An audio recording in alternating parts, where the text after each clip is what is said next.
ആധുനിക കാലത്ത് ജീവിക്കുമ്പോൾ ഗൃഹാതുരത്വത്തിനെ കൊണ്ടു നടക്കുന്ന മലയാളിയുടെ ഒരു മണ്ടത്തരം മാത്രമാണ് നാട്ടറിവ്.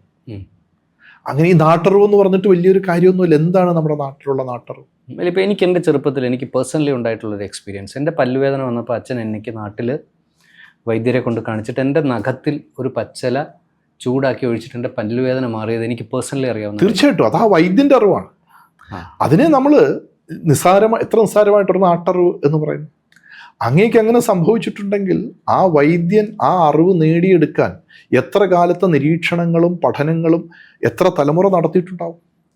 അത് കേവലം ഒരു നാട്ടറിവ് എന്ന് പറഞ്ഞ് തള്ളിക്കളയാവുന്ന ഒരു കാര്യമാണ്.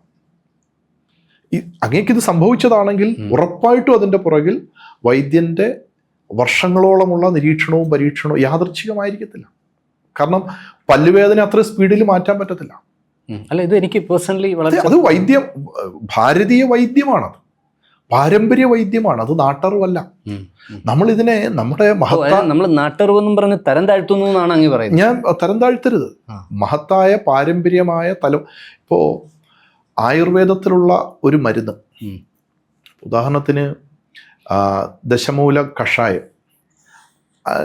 ഈ ദശമൂലം കഷായം എന്നുണ്ടായി, ആര് തുടങ്ങി വെച്ചു, അത് നമുക്കറിയത്തില്ല. പക്ഷെ തലമുറ ഇപ്പം മണിപ്രവാളത്തിൽ എഴുതിയിരിക്കുന്ന ഗ്രന്ഥങ്ങളുണ്ട്. ആലത്തിയൂർ മണിപ്രവാളം.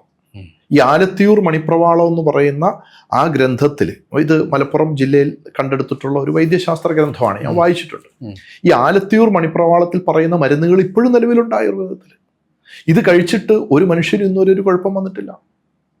അപ്പം ധന്വന്തരം കുഴമ്പ്, എത്ര തലമുറകളാണ് ധന്വന്തരം കുഴമ്പ് തേച്ച് കടന്നുപോയത്. നമ്മൾ ഈ ആധുനിക കാലത്തുള്ള പല മരുന്നുകളും എൻ്റെ അമ്മുമ്മയ്ക്ക് പ്രസവത്തിന് കൊടുത്ത മരുന്ന് എൻ്റെ അമ്മയ്ക്ക് കൊടുത്തിട്ടില്ല. അതെൻ്റെ മക്കൾക്കോ ഭാര്യയ്ക്കോ ആ മരുന്നായിരിക്കത്തില്ല കൊടുക്കുന്നത്. അതിങ്ങനെ മാറ്റിക്കൊണ്ടിരിക്കും. കാരണം അതിനകത്ത് മാറ്റുക എന്നുള്ളത് ഒരു ശാസ്ത്രീയമായ കാര്യം തന്നെയാണ്.